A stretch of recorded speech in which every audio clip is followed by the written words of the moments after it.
Oh my god, what they're killing each other. I don't even know who's winning. They're just stabbing each other. This is getting incredible. This is hippy dippy content. Let's watch Senator Marco Rubio is going to be defending his seat against Democratic challenger Val Demings in a race for the U.S. Senate seat in Florida. Let's play. Congresswoman Val Demings, Decision 2022, Before You Vote, U.S. Senate debate, made possible by Florida Press Association, these proud partners, and statewide sponsors. Now, tonight's moderator, WPBF 25 news anchor, Todd McDermott. Good evening, and welcome to our audience from around the entire state, live on television, streaming and listening on NPR Florida. This is Decision 2022, Before You Vote, the U.S. Senate debate. We are live from Duncan Theater on the Lake Worth Beach campus of Palm Beach State College. Welcome to our candidates, Congresswoman Val Demings and Senator Marco Rubio. We are so appreciative for your participation tonight.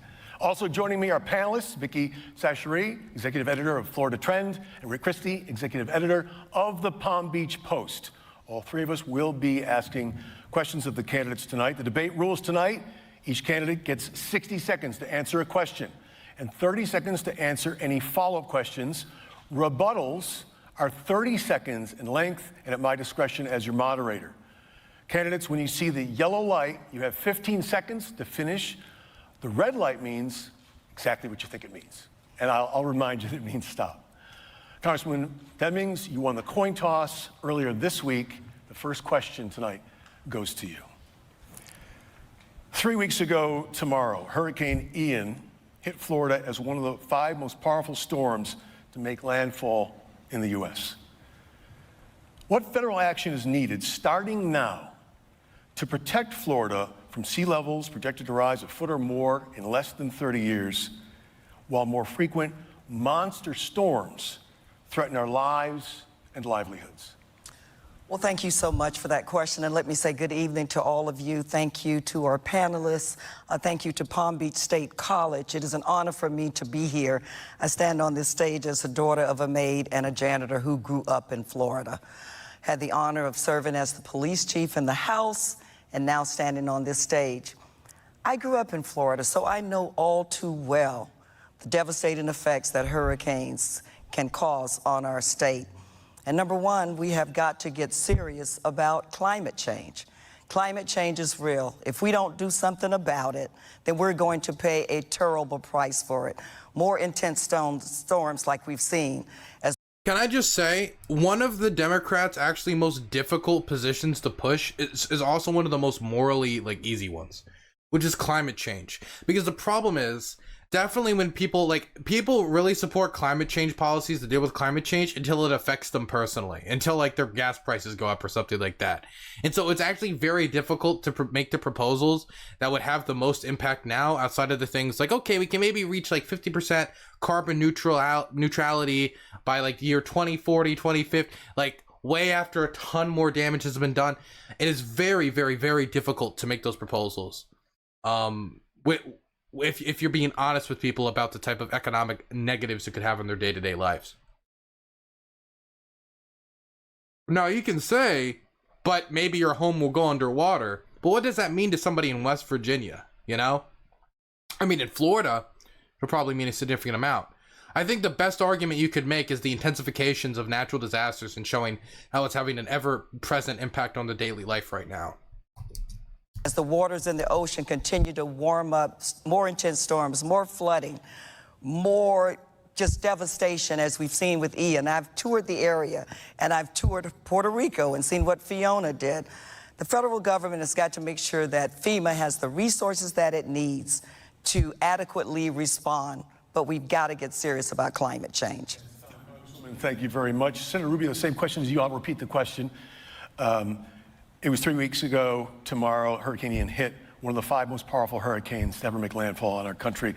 Federal action starting now to protect Florida against sea level rise projected up to a foot in less than 30 years, while these monster storms just continue to hit us. Well, and first of all, I also want to thank the college for hosting us here tonight, all of you for being a part of it, everyone for being here in the audience. This is important. I'm glad we have a chance to do it. You ask about the hurricanes. Unfortunately, if you're in public service in Florida, you won't be here long before you're dealing with hurricanes, and we've done so consistently throughout my time in public service. And unfortunately, back in 2017, we had devastating storms, 2018 as well, and now the devastation and destruction that we're still calculating. I outlined last week a very specific plan, obviously it's preliminary, on all the sorts of things that we're going to need help on. These communities immediately need emergency relief. What's happening for a lot of these cities and counties is they have to spend a lot of money up front. Money out of their budgets they have to spend right now to pay for these things, and then they get reimbursed. And so that's why I'm very proud that in 2017 and again in 2018, I was able to get President Trump and the federal government to fully reimburse our counties for the help they needed. But we'll have to do more. There'll be two phases. The first is emergency response, meaning all the things you need as an emergency to help these counties backfill their needs. And then there'll be the long-term recovery. And I'm very proud of the fact that I was involved deeply in all the long-term recovery efforts of the last storms as well. All right, that's time, sir. Thank you. We're going to move on to question number 2, and Senator, this question begins with you. Democrats passed the $2 trillion American Rescue Plan with no Republican support. Now inflation rates, not seen in 40 years, show no clear sign of abating. Prices for just about everything, housing, gasoline, groceries, are way up. A Federal Reserve Bank of San Francisco analysis shows injecting trillions of dollars in pandemic relief into this economy caused up to 3% of what is approaching a 9% U.S. inflation rate. And it's worse in Florida. What can you do to help families now? Well, I think the first thing we have to stop. Can you notice what that guy just said? So let's just take everything he said at face value, right? Let's take everything he said at face value and say that it is true, that it's 3% of 9%. That still shows that the vast majority of inflationary, growth that we've seen, the majority of it is just due to conditions completely outside of the government's control. Again, if you look at Great Britain, which has been led by conservatives for the last however many fucking kings and queens and fucking politicians they're blowing through now. They blew through Liz Truss, Boris Johnson, Theresa May, David Cameron, the head of lettuce, the royal cat, Bagoogie. I'm not making up people now, but they've went through a lot of people. I mean, the Queen fucking died during their rule, and their inflationary crisis is worse than ours. The economic state of the UK is in a much worse position than us. Now, I could talk about Brexit, and I could talk about my opinions about the European Union, but a big part of it is I think they have like a 10.1% inflation rate. Their inflation rate is worse than our inflation rate. Even though Liz Truss was proposing conservative economic policies, so was Bojo for a certain extent, so was Theresa May, and certainly was David Cameron. And so, what happened? Was it just that, we spent so much money in America that it just made the UK naturally inflate? No, it's an international issue. Inflation is a crisis on an international level. And so I think to some extent, the amount of inflation that's being pinned on the Biden administration is entirely overemphasized compared to other economies which are more conservative and are handling the inflation crisis worse. Start doing is stop spending that kind of money. We had already done 2 pandemic reliefs. This came on top of it. And they were warned. The Democrats were warned by Larry Summers, by other Democrat economists. You do this, you're going to fire up inflation. So that's number one. Number two is we've got to begin to produce American oil again. Why are we? Okay. We did COVID relief, but we didn't do enough COVID relief. We did some COVID relief. We didn't do enough payments to families. We're talking about, even Trump's buddy, Marco Rubio's buddy, Trump said that the amount in direct payments to families should have been increased, which Biden then went and did. But it was only after Trump's plan went through that he said it should have been increased. When he fought against it during negotiations, he did it the virtue signal. Biden said, okay, sure, we'll increase direct payments to families, and then they did it. And so, I guess my question would be, does he disagree with Trump on the direct payments to families? And what does he have to say about the economic devastation that many American families were feeling after COVID, even after the 2 relief plans that were not enough to help a lot of working families? And the thing is, can I be honest? I would say that Biden's relief didn't go far enough. That's my base take. For example, the child tax credit, one of the most lovely things the Biden administration did in its time. Unironically, the child tax credit according to some estimates, cut child poverty in half. The American Rescue Plan helped cut child poverty in half. In half. That's a massive achievement.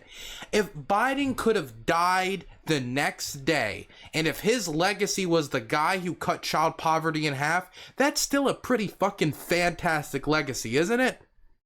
Could you, if I said, hey, this guy's name is Bagingi, and he did one thing in his life, and his one thing is he cut child poverty in half, that's an incredible legacy. But the child tax credit was done away with, the gains that were made were not renewed, and then it was sabotaged. Even if it was a fantastic thing we gave to people during COVID relief that we should have grabbed onto, we should have kept running with, it helped at the time a lot, and it really should have been renewed. It should have been renewed. Unironically, it really should have. The child tax credit is one of the biggest successes of the Biden administration, and they need to renew it. They need to bring it back somehow. Hopefully, if we do well enough in these midterms, the Congress is looking the most shaky on that front, we can renew it. Why are we begging Saudi Arabia for oil? Not to mention, we can make a pro-family argument about the child tax credit very, very easily. Why are we begging Venezuela and Iran for oil? We're producing 1 million barrels a day less on oil than we used to do just a couple years ago. Instead, we are depleting our reserves. Our oil reserves do not exist to win midterms. They exist to help this country in an emergency or in the midst of a storm. What we cannot do is some of these crazy policies that are coming from the left that Congresswoman Demings has supported.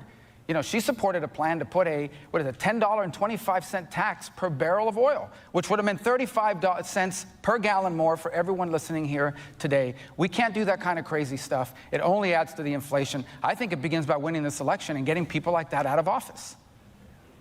And that's time. Congresswoman, the same question you may answer, but you have 60 seconds to answer this question. Thank you so much for that. Of course, the senator who has never run anything at all but his mouth would know nothing about helping people and being there for people when they are in trouble. No one planned the pandemic, but our response to it is everything. Individuals were hurting, families were hurting, businesses were hurting. We passed the CARES Act, which the senator supported.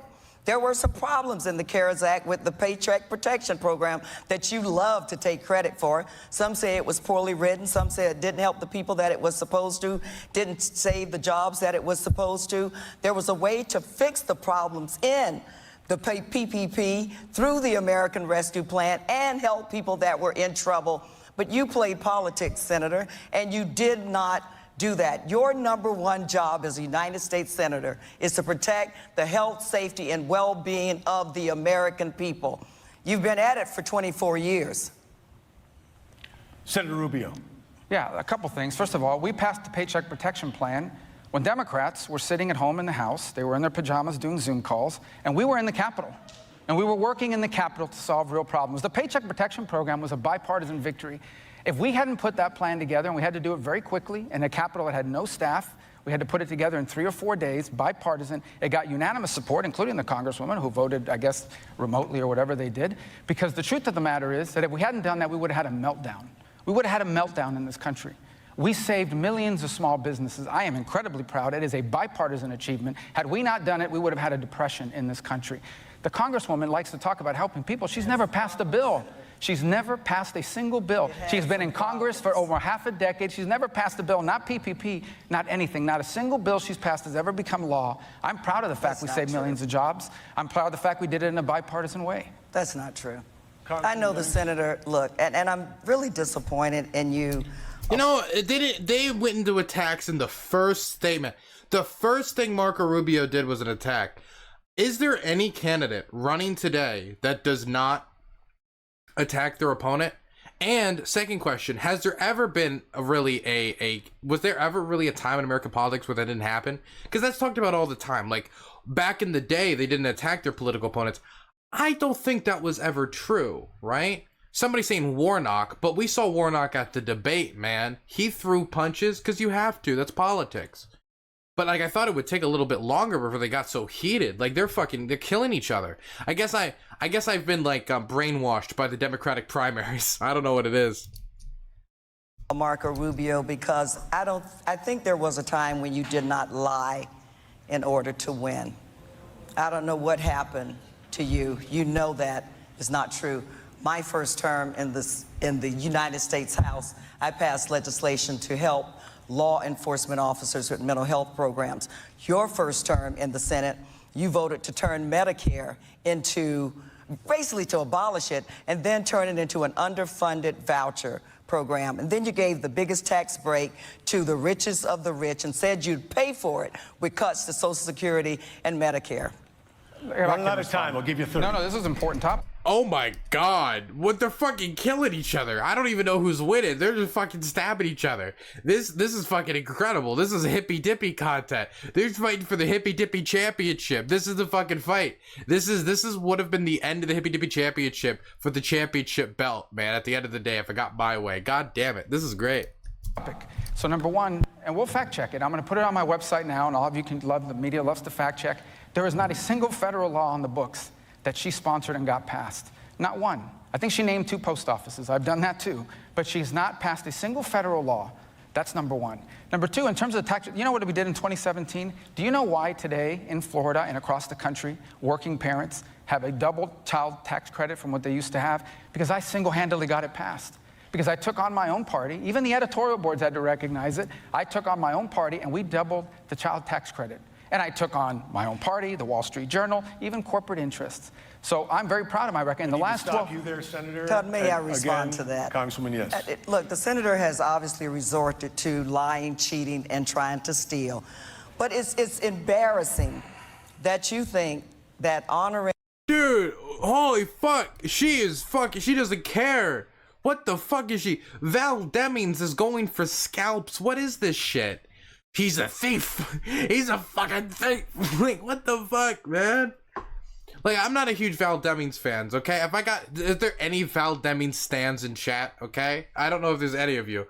I'm not a big Val Demings fan, right? She's a Democrat. That's what she's a Democrat, right? In this discussion between her and Marco Rubio, my reason to vote for her is she's a Democrat and she isn't a Republican, so she's better. Like, she's not my favorite, okay?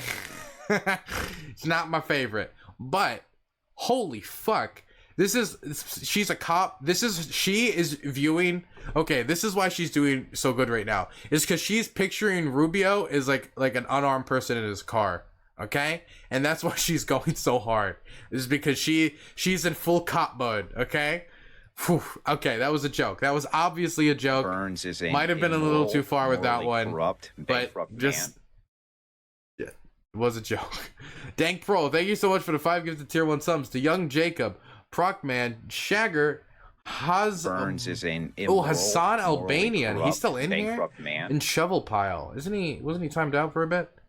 She give me the Zodak Manjig vibes. At World War II against the alt-left fascist Germans, Burns is an immoral, the US was United corrupt, Communist Subversion, man. has damaged that. I don't know, not know what's being said right now. Hooray, new subs. Unironically, hooray, new subs. Look at that. Bastion is celebrating every success the channel has. Immoral, Isn't that fantastic? Corrupt, thank you, Bastion. Man. Thank you. I like your little dancing pink flamingos. Dylan, she's behind the pole, so she's got to be aggressive. Yeah, I guess she's like, look, if I'm gonna win, I got to take him down. Burns and so she's decided to be Amy Klobuchar for tonight. Man. She's Amy Klobuchar, and Marco Rubio is a staffer who has a stapleable forehead, and she has a staple. Okay, she's ready to go. A person who is a hero by naming a federal building after them is nothing. I think honoring a police officer who was killed in the line of duty is everything, Senator. It matters to his family. It matters to his community. It matters to his department. It matters to me. I think it's sad that it doesn't really matter to you. Both of you, we need to move on. I know, but damn, that was really good. That was really good. Like, oh, I didn't do anything. So you're saying this work I did didn't matter? This work where we helped the police, the cops are so cool and you hate them. Why do you hate the police, Mr. Rubio? Wait, please. I know we're supposed to end, but I don't hate the police. I don't hate the police. The police are I don't hate them. It's fucking fantastic. I love this. I said that that's all she's done. That's all I said. That's all she's done. Well, I, on the other hand, have helped save millions of jobs. We're going to move on. And by the way, the lying and the cheating, the lying will be the lying is going to be fact checked. I'm not sure where I'm cheating or stealing. The next topic, and the question goes to you, Senator. All right, great. In an August interview, Senator, you said, quote, abortion is the killing of an unborn human being, and that you do not believe the dignity and the worth of human life is tied to the circumstances of their conception. You've now signed on to fellow Senator Lindsey Graham's bill for a national abortion ban.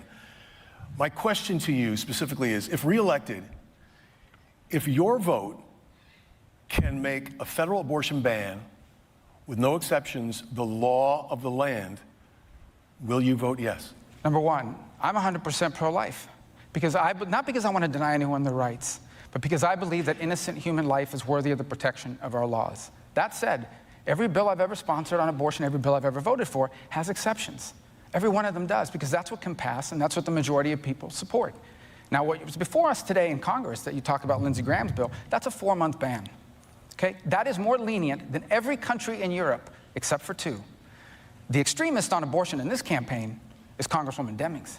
She supports no restrictions, no limitations of any kind. She voted against she's against a 4-month ban. She voted against a 5-month ban.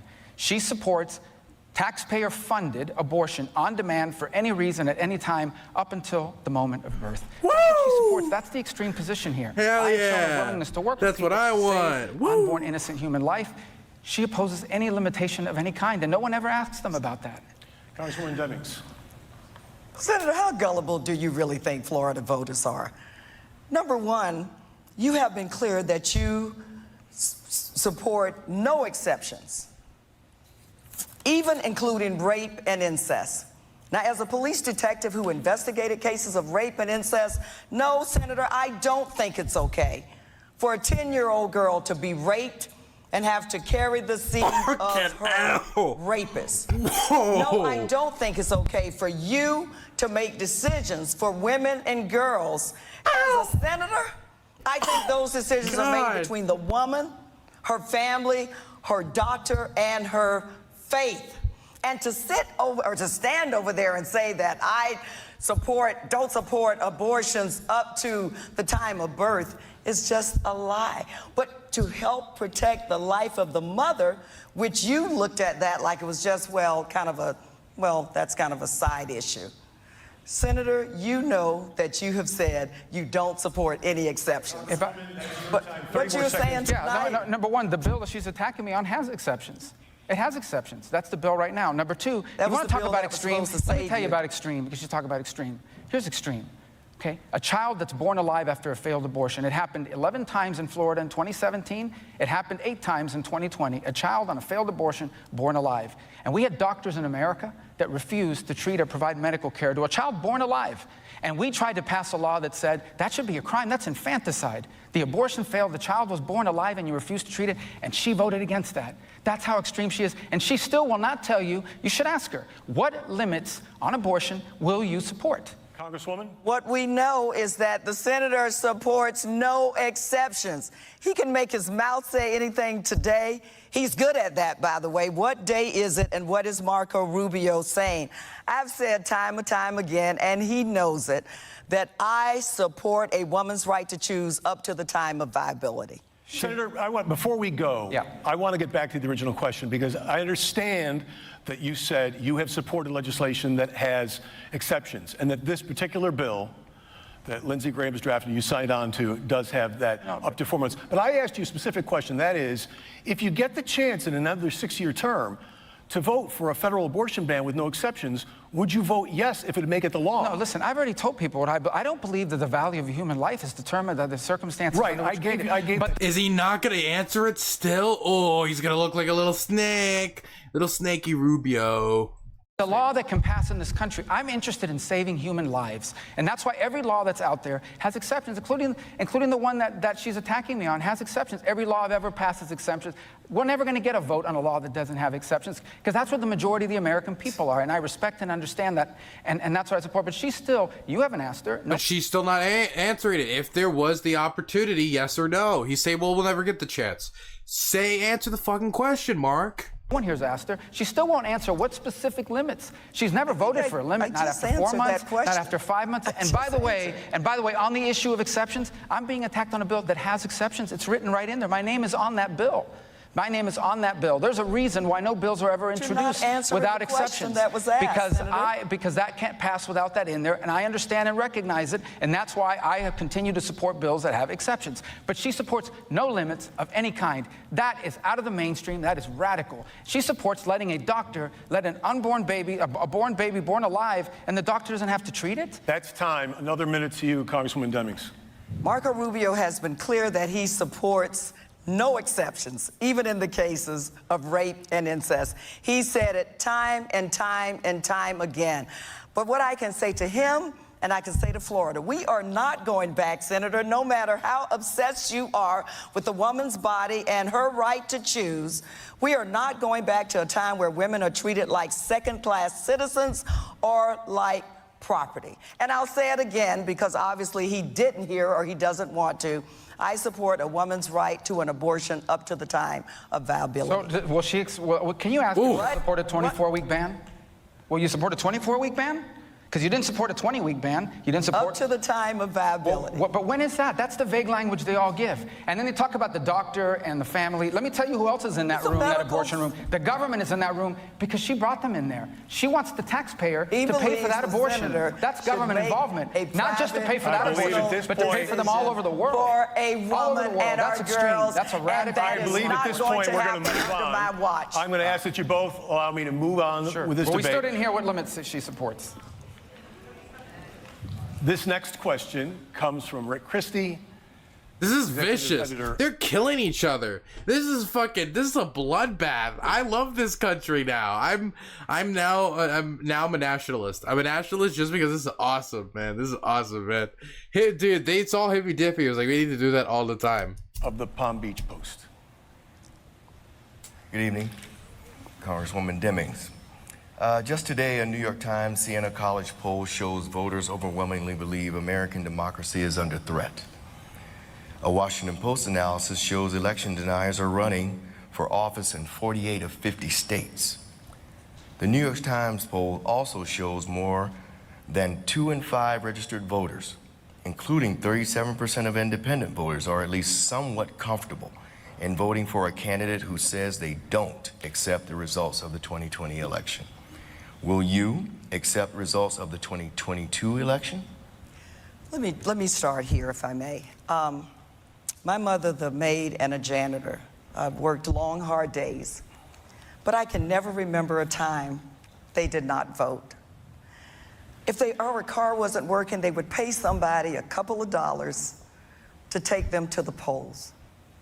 Why on earth would we try to stop them from voting?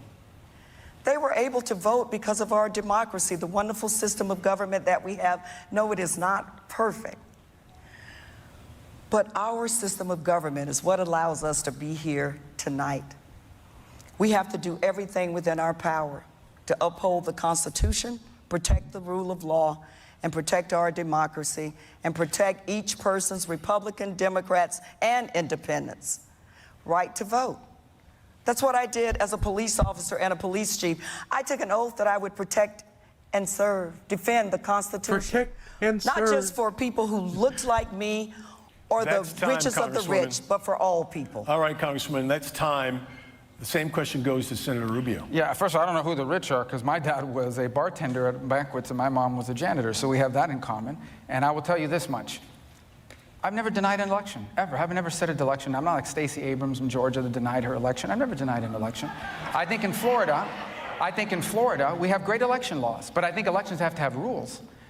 And Congresswoman Demings supported this effort to have a federal takeover of elections. What would that look like? You can't ask for ID.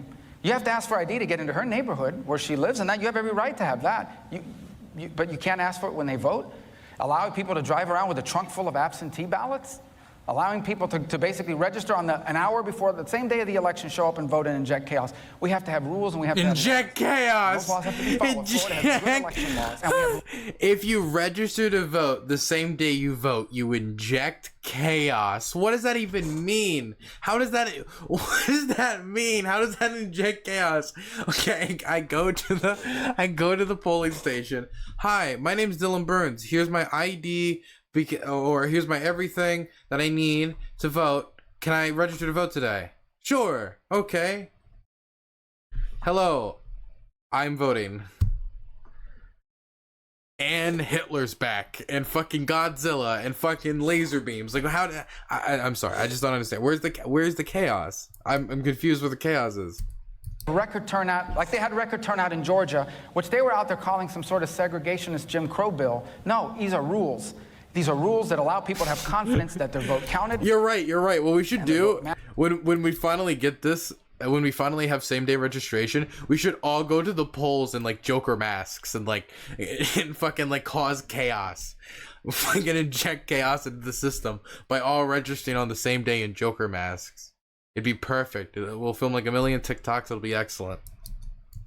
They're not suppressing anyone's vote. They are rules designed to make sure the system works the way it's supposed to. Let me just get you on record here that you will support the results of the 2022 election. We have great laws in Florida, absolutely. But will you? Sure, because I'm going to win. That's so I done. look forward to supporting that. But we're moving on.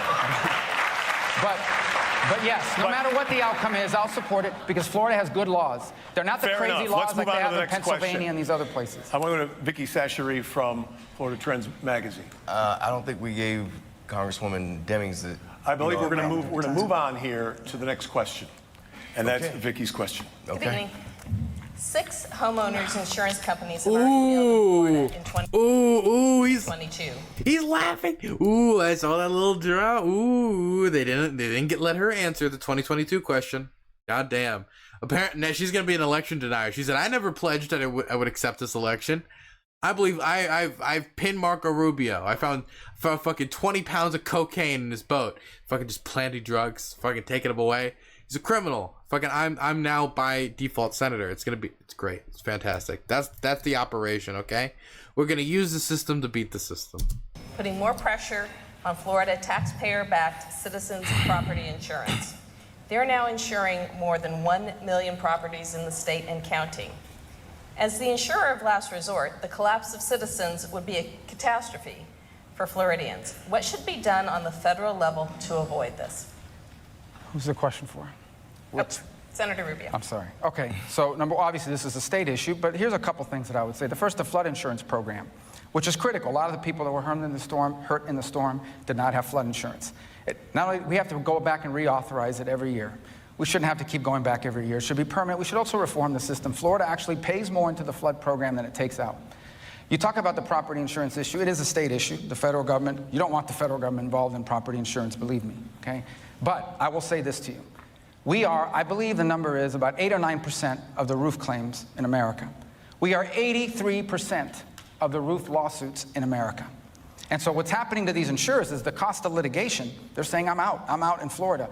And look, I worry about it. My property insurance is up at the end of this year. And other people should be worried about it because when your property insurance goes up, if you can't afford it or you don't have it, the mortgage company will force place you. And your mortgage could double.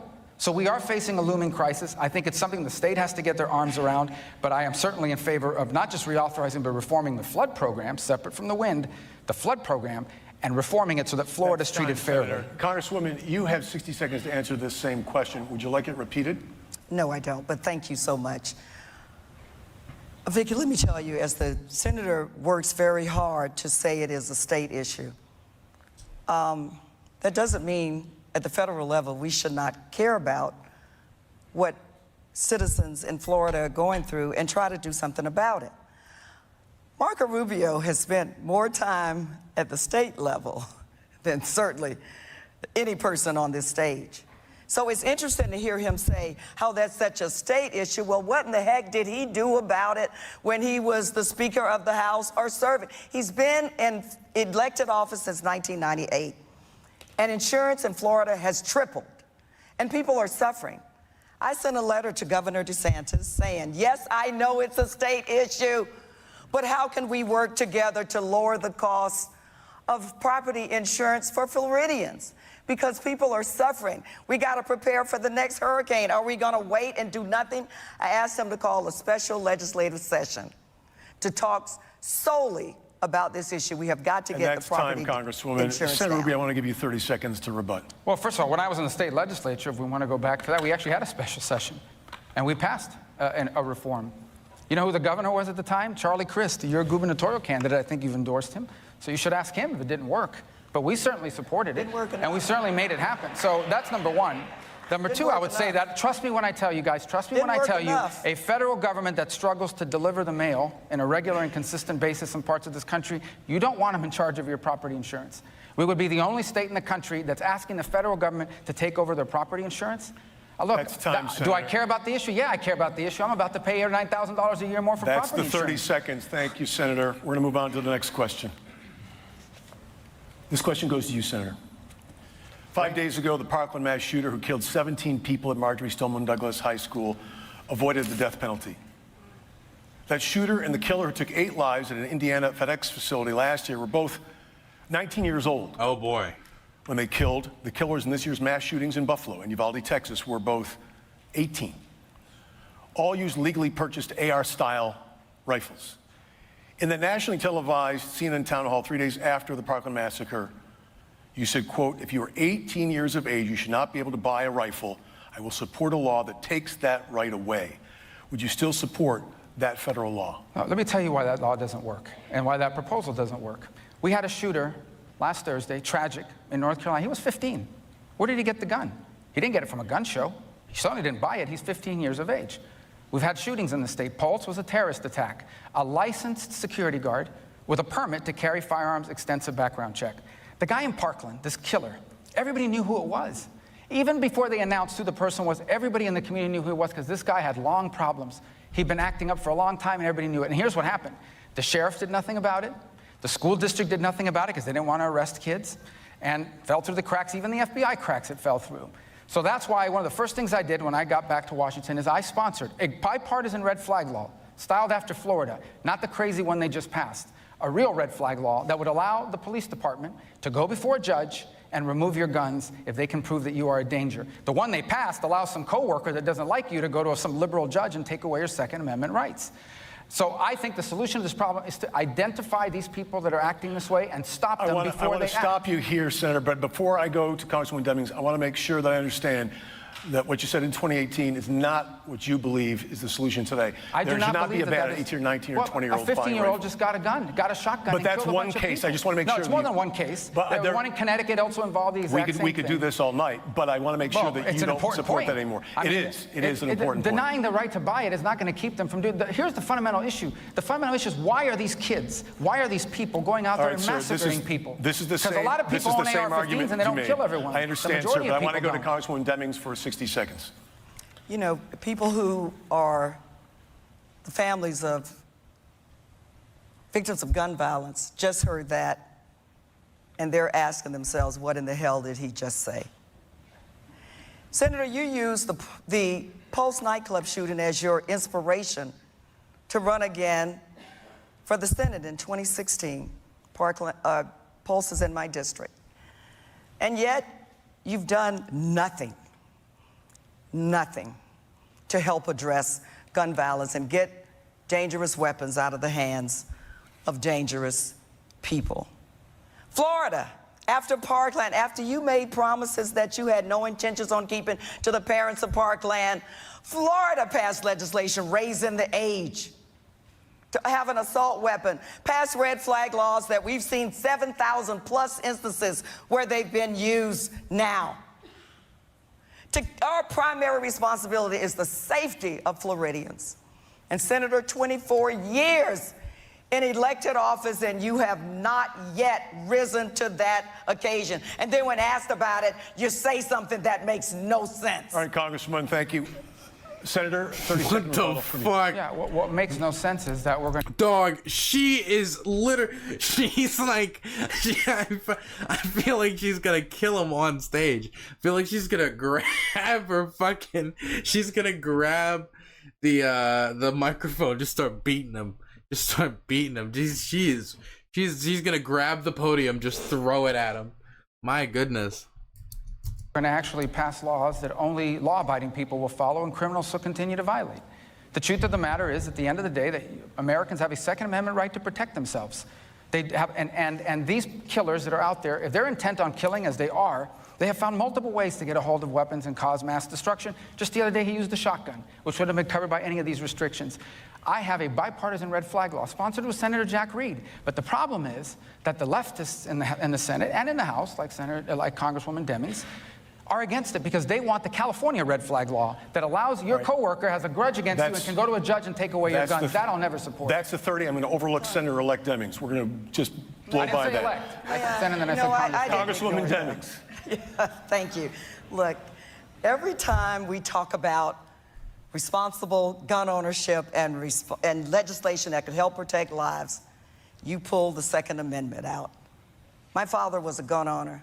It has nothing to do with the Second Amendment. This is about taking dangerous guns out of the hands of dangerous people. And the overwhelming majority of people in our nation want us to do just that. How long will you watch people being gunned down in first grade, fourth grade, high school, college, church, synagogue, a grocery store, a movie theater, a mall, and a nightclub? Jesus fucking Christ. And do nothing. That is time. I want to give you 30 more seconds, Senator. Well, everything she's for would have done nothing to stop any of these shootings. Every one of these shooters would have passed the background check that she keeps insisting on. No one here is in favor of mass shootings and violence. And that's why she says we did nothing. That's not accurate. The truth, today, you go to the Department of Homeland Security website, and there's a clearinghouse. She's going to mock it. She shouldn't, because the idea came from a Parkland father. And there's a clearinghouse there that basically tells schools, for example, this is what works for safety and this is what doesn't. And we got that put in there. You know who's trying to take that down? The Biden administration. Because they say that to have a school safety clearinghouse is discriminatory against minority students. 30 more seconds, Clearinghouse is Congresswoman. fine. But Senator Rubio thought that he could reduce this very critical issue to supporting a clearinghouse on the Homeland Security website. And he thought he would get a pass for the mass shootings that we've had in our state and doing nothing significant to do anything about it. Your primary responsibility, Senator, is to protect the safety of the people that you represent. We just passed a bill they wanted, and there was a shooting a week later, and a week after that. Why don't we just stop arresting murderers? The only people that follow these laws are law-abiding citizens. A rapist, we are out of a time robber. on this issue, and in this half of this debate, Jesus. we've reached halftime, and it is brief. So everybody stay tuned. We have many more issues to get to. You are watching Decision 2022, the U.S. Senate debate for Florida. Palm Beach State College, 90 years of preparing top graduates who are industry leaders across Florida and the nation. Find yours.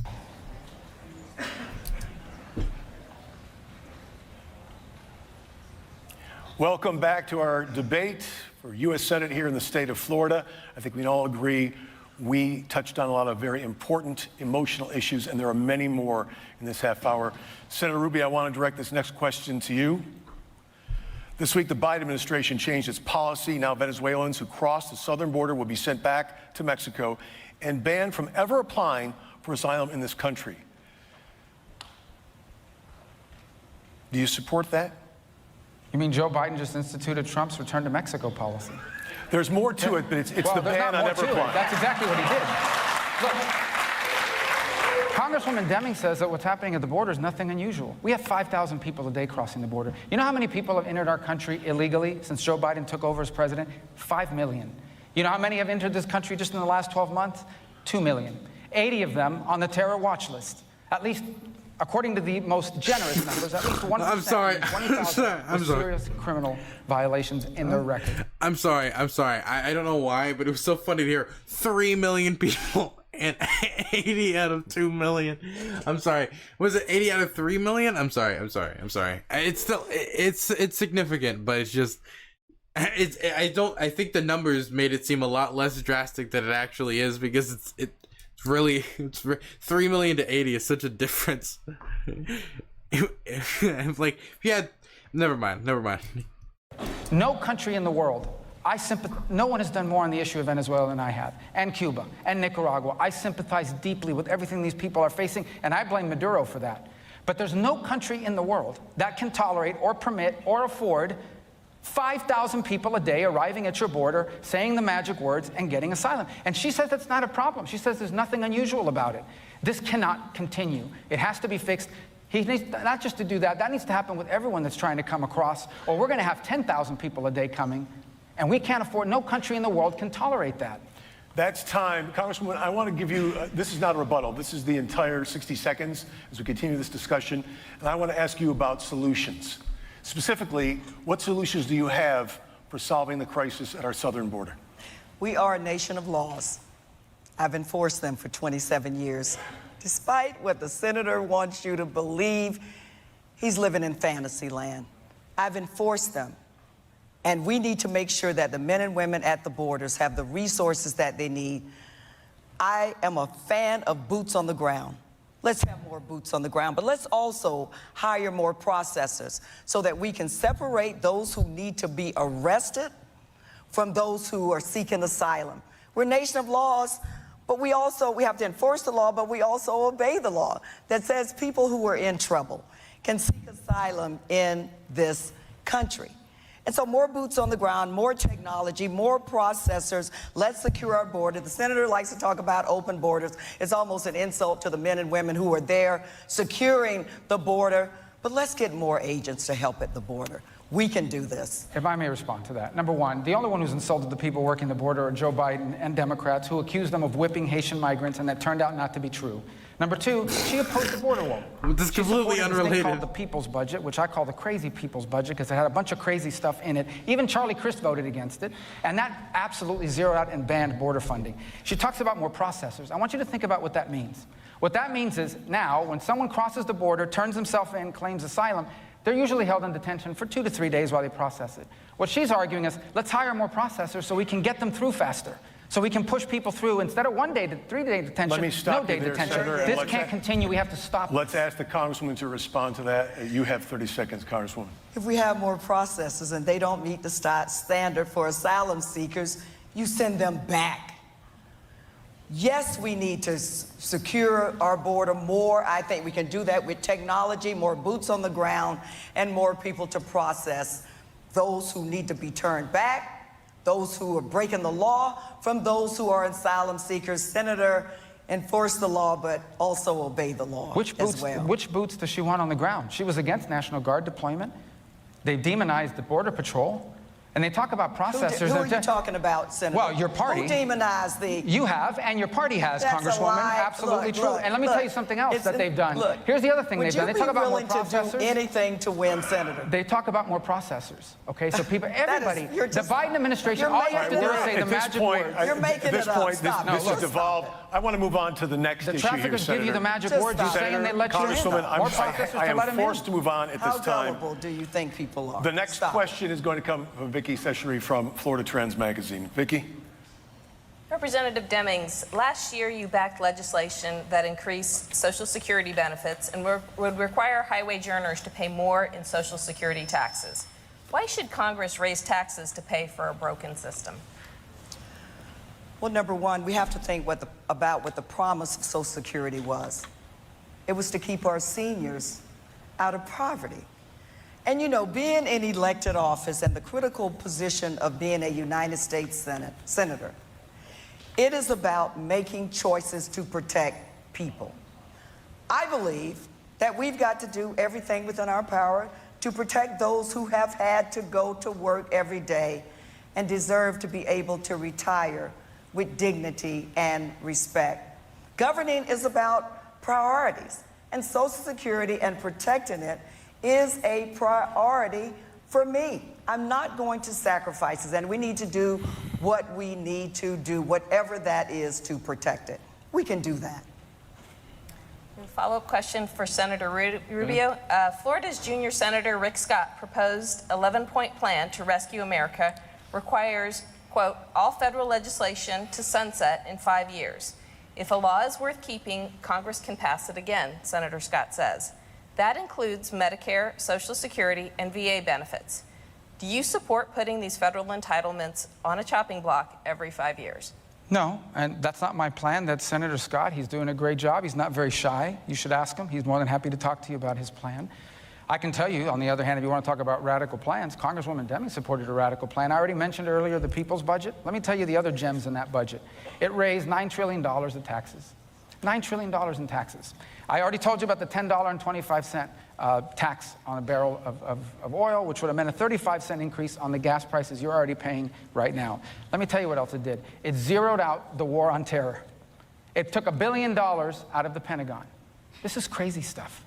And that's not a plan. She voted for it. She didn't just put her name on it. She actually voted for the crazy people's budget, a socialist budget. She voted for it. I don't even know if she remembers she voted for it. I hadn't seen the socialist budget. Well, you voted for the people's budget, and it's a socialist budget. Trust me when I tell you that any budget that zeroes out the war on terror, takes $1 trillion out of the Pentagon, okay, raises taxes by $8 trillion on working Americans, is a socialist budget. And she didn't just have her name on it. Socialist. That's your time. That's your time. Socialist. Congresswoman Demings, 30 seconds to you. Senator, you're repeating yourself again. We've seen this show before.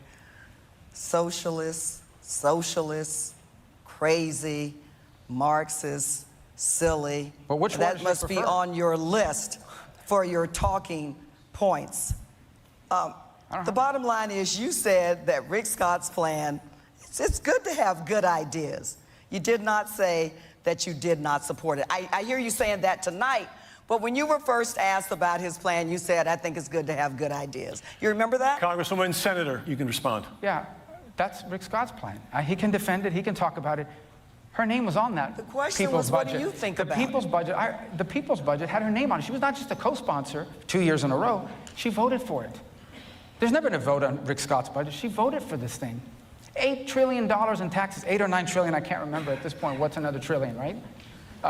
You talk about all the other things that were in there. A $10.25 tax on a barrel of oil so that your prices go up by 35 cents.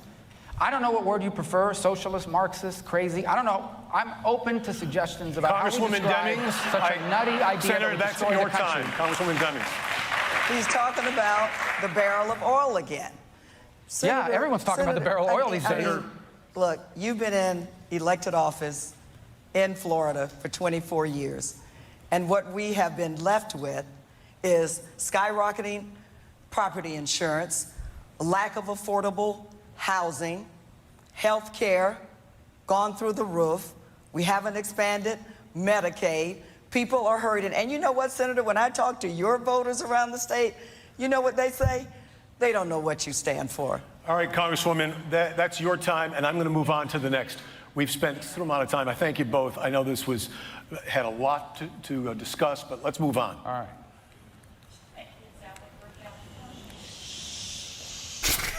Congresswoman, this is going to go first to you. President Biden says the world is closer to nuclear Armageddon than at any time since the Cuban Missile Crisis exactly 60 years ago this month. 3 times in the last week, Vladimir Putin has ordered Russian missile attacks on Ukrainian cities, targeting and killing civilians. If Russia next fires a limited-range tactical nuclear device at Ukraine, or strikes a NATO ally like Poland, even with a conventional weapon, what's the correct response by the Biden White House and NATO? Well, we have to hold those who are not our friends accountable. The answer should be isolate Russia, isolate Putin, diplomatically, economically, and possible. And I think the only more aid to Ukraine should be the response. Make it a negative, like a deterrent. Like you need to deter this behavior. Respond to it aggressively.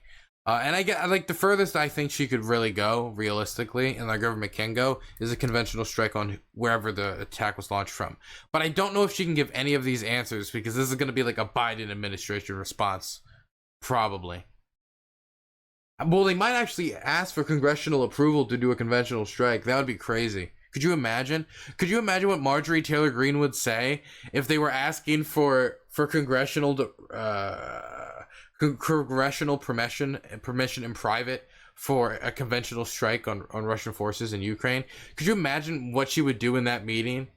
She would fucking flip the fuck out. It'd be hilarious, unironically. Go use your AR-14 against an F-16. Yes, exactly.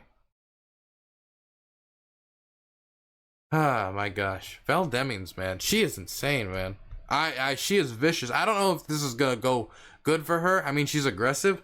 I don't know if she's being too aggressive or not. And, Senator, that does include Russia. It's not just China. Russia has attacked our friend Ukraine, what they thought was going to be over in a few days, as you know, has been going on for almost a year. We have to continue to support Ukraine and our NATO allies. Of course, we've got to hold Russia accountable. We always... Oh, is she going to do what I think she's going to do? Around the NATO table.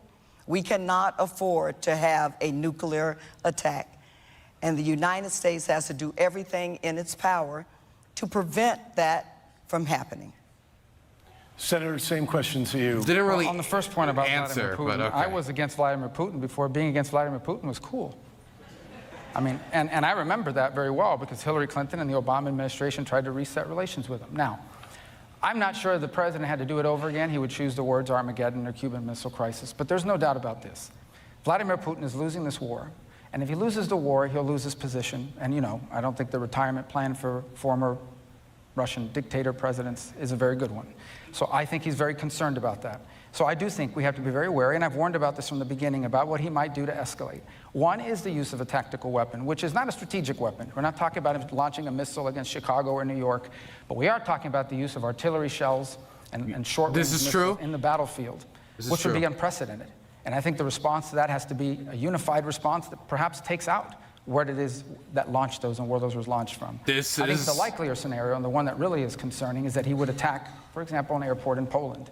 At that point, NATO would have to come together and decide whether they're going to invoke Article 5, and the United States needs to live up to its NATO commitments. Let me ask the Congresswoman. Fuck, that was a good answer. The NATO response. Except for the Poland thing. I don't know why he brought up Poland. They're not going to strike Poland. The senator's scenario says I don't know. Perhaps the airport. What is the response from the United States as well as NATO? We have to do everything within our power to protect our NATO allies. Everything within our power. If Poland is attacked, then there has to be an immediate response.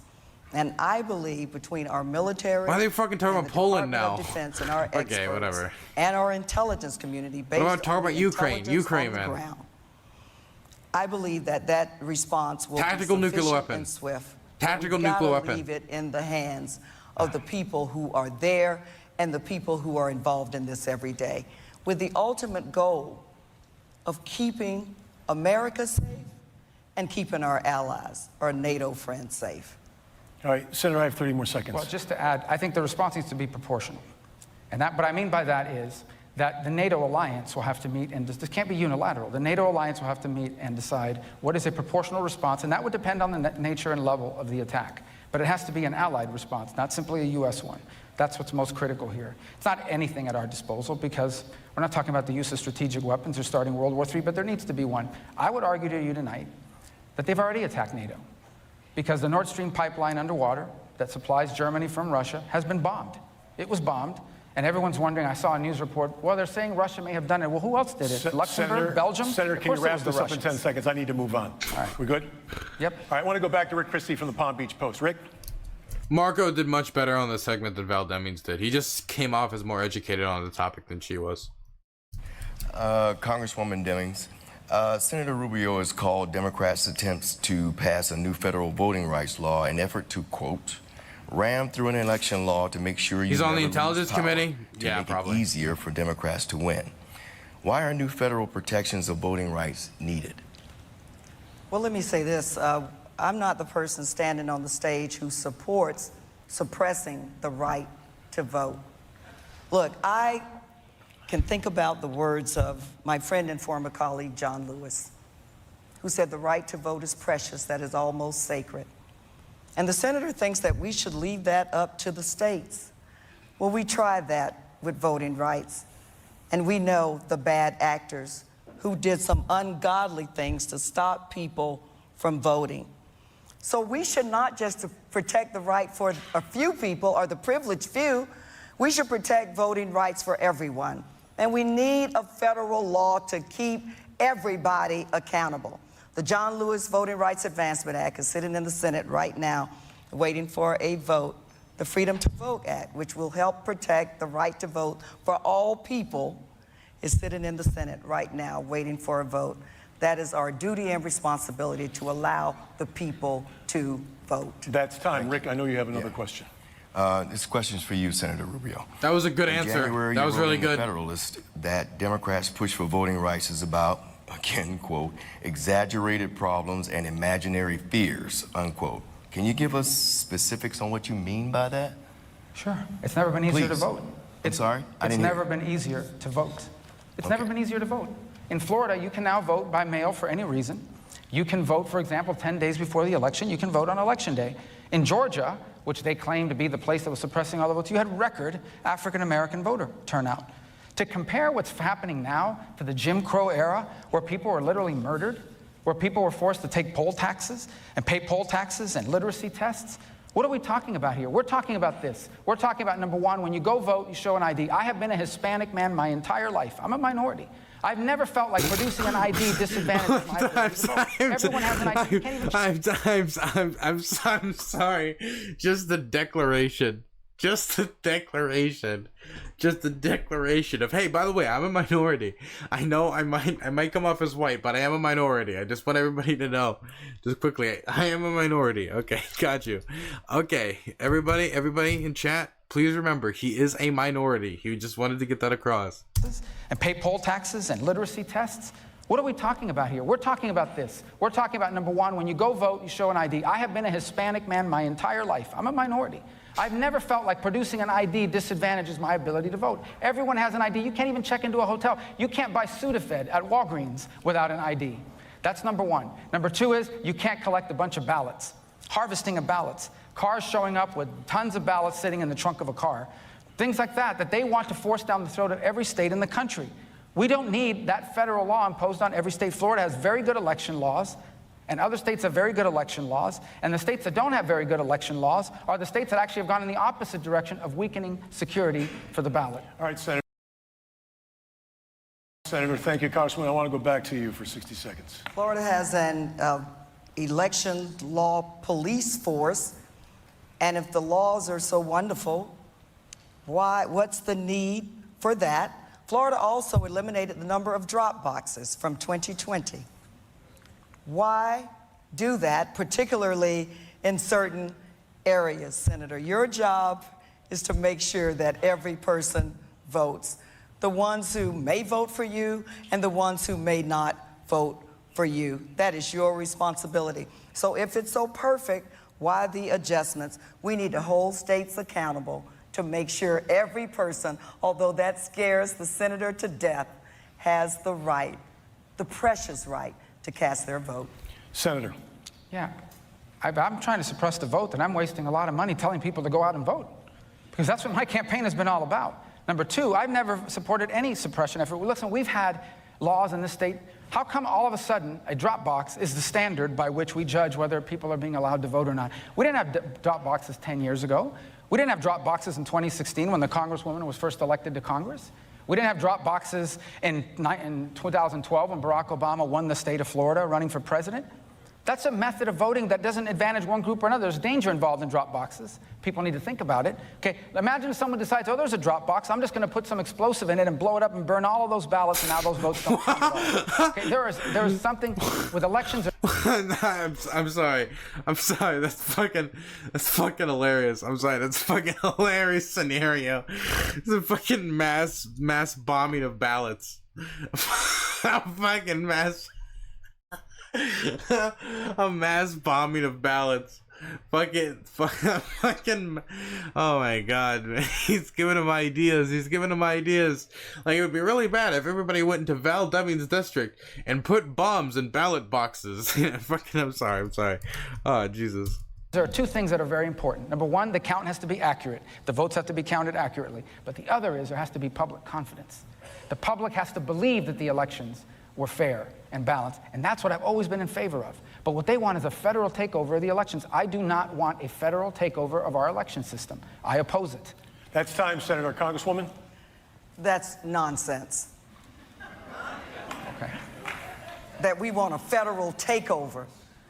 We passed the Voting Rights Advancement Act in the House of Representatives because of the unbelievable voter suppression efforts that were going on by the senator and his party. Well, which voter suppression vote is that? Let people vote. That's nonsense, what he just said.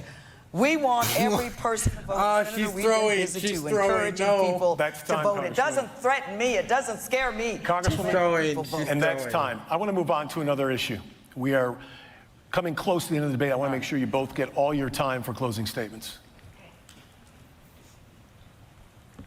This is going to go to you first, Congresswoman.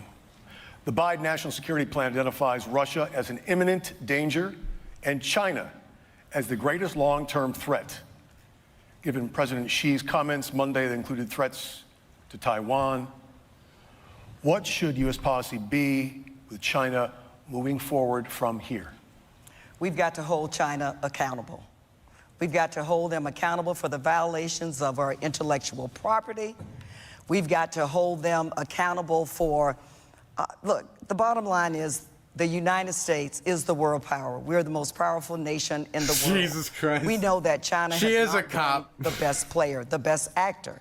And we have to hold them accountable. What President Xi said about possibly taking Taiwan by force, that is totally against our principles and our values. And we have to take action if there's any serious effort to do that. Look, I serve on the Intelligence Committee as well as the Senator does. That is something that we have been monitoring just about every day. If China makes any aggressive actions, deliberate actions to take Taiwan, then there has to be a response from the United States. Senator? Yeah, first of all, I would say that there's a fact, every major anti-China proposal that has been voted on in the last 5 years have been my bill. So much so that China has actually sanctioned and banned me. And I was very upset about that because I had to cancel my vacation in Wuhan. So, but all kidding aside, the 21st century will be defined by the relationship between the United States and China. We wasted 20 years thinking that once China got rich and prosperous, they would become like us. And we woke up into a world where they don't want to become like us. They want to replace us. We made one mistake. Number one, we allowed American manufacturing to leave this country and go to China. And so today, they own the manufacturing capacity. 88% of pharmaceuticals come from there. So that's why I've worked on things like bringing the pharmaceutical industry back to the United States, particularly in Puerto Rico. And I have a bill that will do that. The second thing is we have to begin to invest in our military, particularly in the Indo-Pacific region, to defeat the weapon systems they're innovating. We don't need the Pentagon spending all its time producing videos on the proper use of pronouns. We need them focused on how to blow up aircraft carriers Senator, made by China. Thank you. Congresswoman, number 30 to you. The bottom line is we have to hold China. I'd ask the audience to please respect the candidates' statements. The bottom line is we have to hold China accountable. And your question involved their takeover of Taiwan. We have to make sure that that does not happen. And as a member of the Intelligence Committee, that is an issue that we are studying every day to make sure that does not happen. Look, the senator can play national security expert all he wants. I know he needs that for his next presidential run. Congresswoman, I need to stop you there, and I want to give, because you mentioned the senator, another 30 seconds to the senator. Yeah, I mean, I don't know what she means by play national security expert. I'm the vice chairman of the Intelligence Committee and was the previous chairman of it, so it's actually my job. But the second thing I would say She threw. I think holding China accountable, that's a talking point. I get it. I'm supporting the concept. It's a great banner. I'm sure it's a good bumper sticker. But it's not a plan. I actually have a detailed plan for how you address it. And one of the things we have to do, you want to hold China accountable, fix this country first. Make things in America again. Because you think things are bad now? Imagine the day you wake up and realize we can't get medicine because the Chinese have cut us off. And then we can't get gas because they have all the refineries. Cut you off, Senator. 15 more seconds to the Senator Congresswoman. voted against the CHIPS Act. He goes around the state talking a lot about our dependency. He should have mentioned the CHIPS Act earlier. China she should have. because of semiconductors. And then he voted against the CHIPS Act. That would help further America's independence. And that is time for both of you because you're going to get it's a gift, full time for closing statements. Senator Rubio, the floor is yours. Well, thank you for hosting this debate tonight. I'm glad people got a chance to see that elections are about a choice.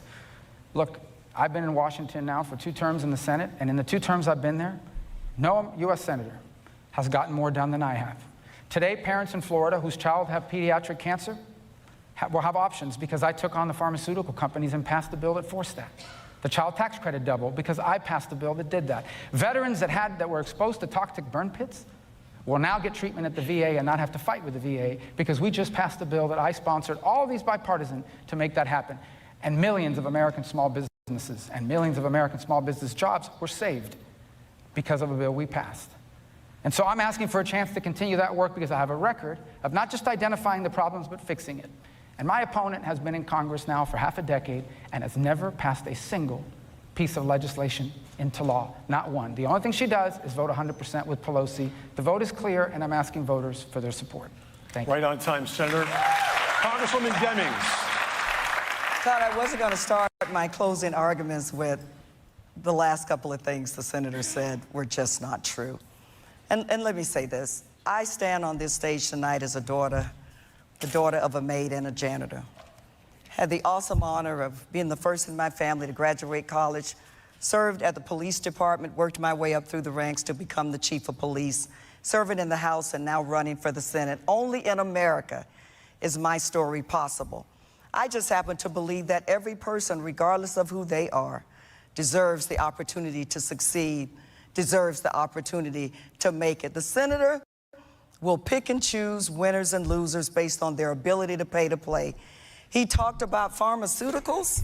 He voted against legislation that would help reduce the cost of prescription drugs and help cap the cost of insulin. Ooh, ooh, Time. ooh. That is time. Senator, Congressman, thank you both so much for participating. Right hook at the we want to end. thank our Saved audience herself. across the state of Florida and on the internet right now for this. Well, that's it. This will also be rebroadcast on C-SPAN. Election Day is November 8th, and early voting begins next week. Thanks for watching. Good night. Am I going to do the shake hands? They do. They did shake hands. Okay, no, I thought it was going to be a Trump moment. Marco Rubio goes over there like, do you want to get some insulin? Just starts attacking her. Well, guys, that's that.